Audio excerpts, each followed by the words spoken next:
옆에 분들하고 한번 인사 한번 할까요? 반갑습니다. 인사 한번 하시고, 오늘 하루도 고생하셨습니다. 한번 인사 한번 해주시고. 네. 우리가 성도들, 우리 주일 날 보다가 되게 또 수요일 날 보면 되게 반갑죠. 그죠? 우리가, 매번 보는 얼굴이라서 또 그 얼굴이 그 얼굴이라고 하지만 또 어떻게 오늘 우리에게 맡기신 일들을 감당하고 왔는지 또 어떻게 지냈는지를 또 사사건건 다 얘기할 수도 있지만 또 얘기하지 않아도 또 눈빛만 봐도 아는 또 우리가 또 이렇게 나누게 됨을 감사합니다. 우리가 가족이라고 하면은 보통 혈연을 중심으로 한 구성을 된 그룹이 가족이라고 합니다. 그래서 피로 나눈 가족이라고 합니다. 근데 그런 가족이 피로 나누지 않아도 가족이 되는 경우도 있습니다. 우리 남성분들은 군대를 갔다 오셨을 텐데요. 전우회라고 하는 또 피 묻지 않게 끈끈한 그런 전우회가 있기도 하고요. 또 직장생활 하시는 성도님들에게는 직장생활 하시는 분들이 나에게 또 다른 가족들이 되기도 합니다. 또 나에게 또 포함된 모임들이 있다면 그 모임조차도 또 가족과 또 못지않게 연결된 고리들이 되기도 합니다. 그런데 이 모임들 못지않게 혈연 관계가 되어 있지 않는데도 가족이라 부르는 공동체가 있습니다. 바로 교회 공동체입니다. 여러분도 잘 아시다시피 우리 옆에 앉은 방금 인사한 우리 옆에 계신 분들이 내가 피로 연결되어 있지 않아도 또 부부의 연을 맺지 않아도 우리는 형제 자매라고 서로 부르곤 합니다. 그러면서 주 안에 한 가족이라고 얘기를 하며 서로 기도도 하고 또 서로의 안부도 묻기도 합니다. 절에 가도 우리는 형제 자매라고 얘기를 하진 않습니다. 거기는 그냥 똑같이 불자님이라고 해서 그런 호칭들이 통일이 되어 있지만 우리는 좀 특이하게 함께 형제 자매라고 얘기를 합니다. 이는 주 안에 한 가족임을 서로 강조하기 때문이고 또 옆에 계신 분들에게 형제님 그리고 자매님이라 부르는 것들도 역시 주 안에 가족임을 강조하기 위해서 그렇습니다. 오늘 우리가 함께 나눌 말씀도 그렇습니다. 교회를 한 가족이라고 하는데 한 가족 공동체를 통하여서 우리가 왜 될 수 있는지에 대해서 함께 말씀으로 나누고자 합니다. 오늘 우리가 함께 읽었던 예배소서 이 책은 바울이 썼던 그 책이 편지입니다. 바울이 에베소에 있는 또 예배소에 거하고 있는 형제 자매들 성도들에게 보낸 편지의 일종이기도 합니다. 이 당시 예배소 도시는 많은 문화들과 또 많은 민족들이 함께 거주하고 살고 있는 도시였습니다. 거기에는 유대인과 이방인의 큰 그룹들이 되어 있었는데요.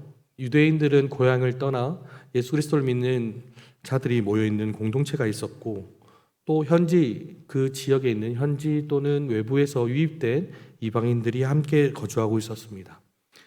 그런데 유대인은 이 이방인들에게 율법으로 서로 구별을 짓기 시작했습니다. 그리고 외인이고 나그네라고 부르며 그들과 차별된 이야기들을 나누기 시작했습니다. 교회 공동체 안에서 말입니다. 그런데 우리가 잘 생각해 보면 교회 공동체 안에는 이 사람도 있고 저 사람도 있고 요 사람도 있는데 그렇게 나눈다는 게 말이 되겠냐라고 하지만 유대인들은 그 누구보다도 자신이 있었습니다. 왜냐하면 하나님께서 자신의 민족들을 이미 택하신 선택된 민족이라고 믿고 있었기 때문입니다. 우리가 율법을 직접 받았고 하나님께서 직접 우리에게 약속하셨던 언약을 우리에게 해주셨기 때문에 외부인 여러분들한테는 직접 너네 듣지 않고 간접적으로 들었고 우리보다 늦게 들었기 때문에 우리랑 구별될 수밖에 없어 라고 선을 긋기 시작했던 겁니다. 그래서 이들이 공동체에게 바울은 편지를 썼던 것입니다. 바울은 예배소서 2장을 통하여서 특별히 건축 이미지를 잘 얘기하면서 하나님의 하나뿐인 새 가족에 대해서 편지를 쓰기 시작했습니다. 예배소서 2장 11절부터 22절까지 말씀을 먼저 우리가 알아야 되는데요. 제가 PPT로 말씀을 준비했는데 이 말씀을 먼저 보시면서 같이 말씀을 나누고자 합니다. 먼저 11절에는 바울은 이 이방인들에게 너희는 이라고 말씀을 시작하고 있습니다. 여기서는 유대인과 이방인을 구분짓기 위해서 얘기가 아니라 이방인들이 계속 유대인들에게 구별을 짓는 그 사람들 때문에 그 믿음들이 왠지 모르게 위축되어 있는 것 같았나 봅니다. 그들에게 너희는 이라고 외치면서 육체에 행한 그리고 할례를 받은 무리라고 하는 유대인들에게 이방인이요 할례를 받지 않은 무리라고 불리우는 이들에게 이렇게 얘기를 하고 있었던 것입니다. 이방인들은 예수를 믿기 전에 하나님께서 약속하신 약속, 즉 언약을 12절을 통해 너희는 이 약속을 받지 않았기 때문에 세상에 소망도 없고 하나님도 없는 사람이라고 12절에는 얘기를 하고 있는 것입니다. 굉장히 심각한 문제입니다. 왜냐하면 유대인들은 하나님께서 약속하셨던 그 언약을 이미 받았다. 그리고 우리에게는 소망이 있고 하나님이 있다라고 했다는 식의 생각을 하고 있었다는 것이죠. 그러나 하나님께서는 이방인이든 유대인들이든 그 누구에게도 차별하지 않으시고 예수님을 통해 하나님의 백성 공동체 안으로 한 가족으로 들어올 수 있는 은혜를 허락하셨습니다. 유대인과 이방인들은 서로 적대적일 수밖에 없었습니다. 서로 문화가 달랐고 또 서로 풍습이 달랐고 또 그 전에 믿어왔던 또 하다못해 종교도 달랐기 때문입니다. 그럴 수밖에 없겠죠. 그들 사이에 평화가 없었던 것입니다.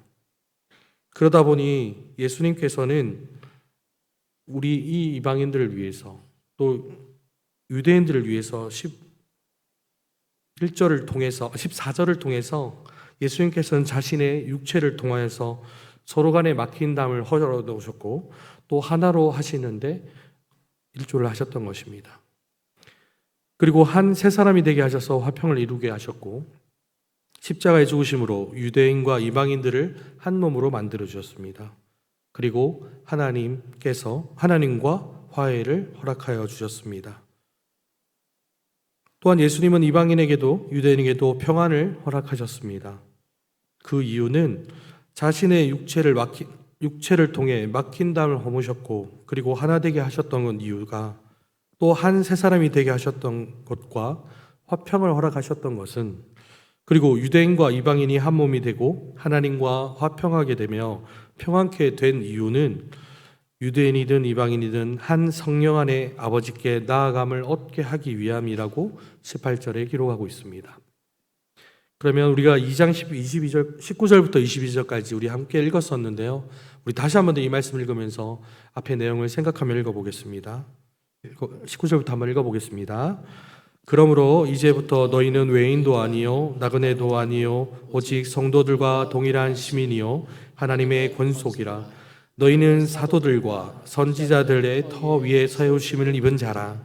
그리스도 예수께서 친히 모퉁이 돌이 되셨느니라. 그의 안에서 건물마다 서로 연결하여 주 안에서 성전이 되어가고 너희도 성령 안에서 하나님이 거하실 처소가 되기 위하여 그리스도 예수 안에서 함께 지어가느니라. 아멘. 그래서 바울 사도가 이 말씀을 했던 것입니다. 유대인이 이방인들을 서로 구별짓고 율법과 또 외인과 또 나그네라고 선을 긋기 시작하면서 그런 거 아니다. 그러면 안 된다. 그래서 너희는 더 이상 너희가 그 전에 어떤 삶을 살았고 어떤 신을 섬겼던지 간에 상관없이 지금 현재 예수 그리스도를 믿음으로 말미암아 어떠한 변화와 경험을 할 수 있는지를 알려주고 또 말하고 있는 것입니다. 바울은 그들에게 성령 안에서 하나님 아버지께 나아감을 입었고 성도들과 함께 동료이자 하나님의 집 안에 속한 한 식구라고 얘기를 하고 있습니다. 이거를 가장 쉽게 건축 용어로 설명하고 있습니다. 우리가 여기 예수 그리스도께서 친히 모퉁이 돌이 되셨다고 하는데 이 모퉁이 돌은 즉 주춧돌이라고 하는 모든 건물의 기준이 되어 합니다. 건물의 방향을 잡아주기도 하고요. 또 건물의 안전을 결정하는 기준이 되는 돌이기도 합니다. 이 당시 건축물에서는 가장 빠지면 안 되는 중요한 돌이었던 것이죠.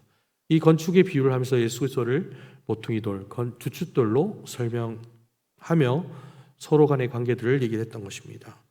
모퉁이 돌이자 주춧돌인 예수 그리스도를 중심으로 건물들이 서로 연결되고 어우러져서 주님 안에서 성전으로 서로 자라나가고 또 하나됨을 불러 일으킨다는 것입니다. 이것은 단순한 성전의 의미로만 끝나진 않습니다. 성령 안에서 하나님이 거하실 초소를 되기 위하여 그리스도 예수 안에서 함께 지어져 가는 그 교회를 말하고 있는 것입니다. 여러분, 예배소서 오늘 말씀을 통해서 교회의 중요한 부분을 말하고 있습니다. 바울은 하나됨을 얘기하고 있습니다. 오늘 우리의 제목대로 우리 하나 되어라는 말씀을 가지고 나누고 있는 것처럼 교회는 하나입니다. 교회는 15절과 16절에 한 세 사람과 한 몸이라고 설명을 하고 있습니다. 또한 한 시민이요 한 가족이라고 19절에 또 그렇게 말을 하고 있습니다. 하나님은 태초에 한 인류를 만드실 때 한 사람으로 연합되게 만드셨습니다. 그러나 최초에 하나님의 말씀을 불순종한 결과, 그리고 타락한 이후 서로 갈등하게 되고 그 갈등을 통하여 원수가 되고 서로에게 담을 쌓은 결과 사람과 사람이 서로 담을 쌓게 되었고 하나님과 담을 쌓게 되었던 것입니다. 에베소서 2장 14절과 16절을 통해 보면은 우리의 화평이신 예수 그리스도께서는 우리 둘 사이에 막힌 담들을 자신의 육체를 통하여 직접 허무셨습니다. 바로 십자가로 말씀입니다. 또한 에베소서 2장 15절 16절을 통하여 서로 화평하게 하시고 하나님과 화목되게 하셨습니다. 이 역시 예수 그리스도를 통해서입니다. 예수님은 자기 안에서 한 새 사람을 또 지어 주셨습니다. 처음 창조와 다른 새로운 창조를 말하고 있습니다. 그 새로운 창조는 이 중요한 특징이라고 하나 꼽을 수 있다면 바로 하나됨을 의미하는 것입니다. 우리는 성도가 각자의 삶을 살고 각자의 가정을 일구고 또 각자의 맡은 일들을 감당한다 그래서 서로 다른 것이 아니라 우리는 한 사람, 한 세 사람, 한 몸, 한 시민, 한 가족인 교회로 더불어 살아가는 것입니다. 과거에 우리는 우리 성도들을 죽었던 우리들을 그리스도와 함께 살리셨고 현재 우리를 함께 일으키셨으며 앞으로 그와 함께 앉으실 자리를 하나님께서 이제는 성도들로 하여금 하나님이 거하실 처소이자 거룩한 집이 되게 하려고 함께 연결되고 함께 지어져 가게 하나님께서는 이루어 나가고 계시는 것입니다. 하나님의 나라의 백성은 예수님 안에서 하나 되어 한 세 사람, 한 몸, 한 시민, 한 가족으로 살아가야 됩니다. 바울은 그리스도 안에서 모든 것을 연합시키는 하나님의 영원한 계획을 에베소서를 통해 또 우리가 함께 읽었던 2장을 통해 말씀하고 계신 것입니다. 우리 모두 성도 한 명 한 명 그리고 우리 모두는 곧 교회이며 하나됨이 되어야 합니다. 하나됨은 원래 나누어져 있던 것이 함께 모여서 하나가 된다는 것을 말합니다. 근데 여러분도 잘 아시다시피 서로 다르기 때문에 하나가 되는 게 제법 쉽지가 않습니다. 그동안 살아온 배경이 다르고 배워온 지식이 다르고 또 체득했던 또 여러 가지 기술들이나 능력들이 각각 다르기 때문에 결코 하나됨은 쉽지가 않습니다. 때로는 잡음이 나기도 하고 다툼이 나기도 합니다. 시기도 나기도 하고요. 질투도 나기도 합니다. 어쩌면 당연합니다. 그러나 하나님께서는 우리 그리스도 안에서 우리를 하나로 부르셨습니다. 그래서 교회가 한 세 사람이자 한 몸이고 한 시민이고 한 가족이 될 수 있는 것입니다. 우리가 하나 되게 우리를 이렇게 서로 다른 우리를 하나 되게 해 주시려고 예수 그리스도께서 친히 자기가 육체를 입으시고 그 막힌 담을 허무신 그 예수 그리스도의 희생을 우리는 기억해야 됩니다. 예수님께서 우리 사이에 막힌 담들을 다시 허물기 위해서 다시 십자가를 지시고 다시 죽으실 수는 없으시지 않습니까? 그분이 십자가에 달려 돌아가시고 피 흘려 주셨던 것은 곧 모든 원수가 되는 막힌 담을 허물기 위함입니다. 그래서 우리는 화평을 이루고 화목해야 되며 화해해야 합니다. 에베소서 4장 3절 말씀과 같이 성령이 하나 되어 하신 것처럼 우리는 힘써 지켜야 합니다. 성령을 통해서 말입니다. 그러기 위해서는 우리 서로 다른 우리 지체들이 하나 되기 위해서는 우리 모두의 희생과 그리고 인내 그리고 노력들이 필요합니다. 하나됨을 통하여 자신의 이익을 우선하기보다는 우리 공동체의 유익을 추구하는 태도를 배워야 합니다. 또한 하나됨이 단시간에 이루어질 수는 없음을 깨닫고 그리고 조급함보다는 유효한 태도로 다른 사람을 대할 수 있어야 되고 바라볼 수 있어야 합니다. 하나됨은 예수님께서 하나됨을 통하여 이미 자신의 몸을 드리는 희생과 인내를 감당하셨기 때문에 가능할 수 있었습니다. 예수님께서 다 이루신 일을 우리는 그저 믿음으로 또 선물로 받아들일 때 우리는 예수님께 연결되어 성령의 능력으로 하나됨이 될 수 있음을 믿으시기를 소망합니다.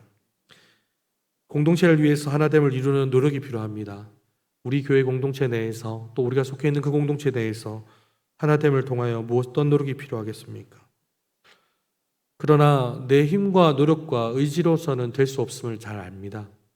그러할 때는 오히려 막힌 담이 허물었던 그 담들이 더 쌓아 나갈지 모릅니다. 어떻게 보면 더 높아지고 더 견고해질지도 모릅니다. 그렇지만 그 내 힘과 노력이 아닌 하나 되기 위하여 친히 몸을 주셨던 예수 그리스도를 생각하며 하나됨을 노력한다면 우리에게 그 막힌 담들은 허물뿐만 아니라 우리가 서로의 손을 못 잡을 수 있는 하나됨을 만끽할 수 있을 거라 생각합니다. 말씀을 정리하겠습니다. 여러분들 방금 인사하셨던 옆에 분들을 다시 한 번 더 바라보시기 소망합니다. 분명히 교회에서 한 번 좀 받고 또 우리가 지나가면서 인사도 하지만 우리가 그들을 보면 그분들이 여러분들의 또 다른 가족입니다. 또한 여러분들 자신조차도 가족의 구성원임을 기억하십시오. 옆에 앉은 분들도 형제자매로서 가족이지만 나 역시도 가족의 구성원의 일부임을 기억해야 됩니다. 우리가 그 하나 되기 위해서 정말 힘써야 되는데 무엇을 할 수 있을까요?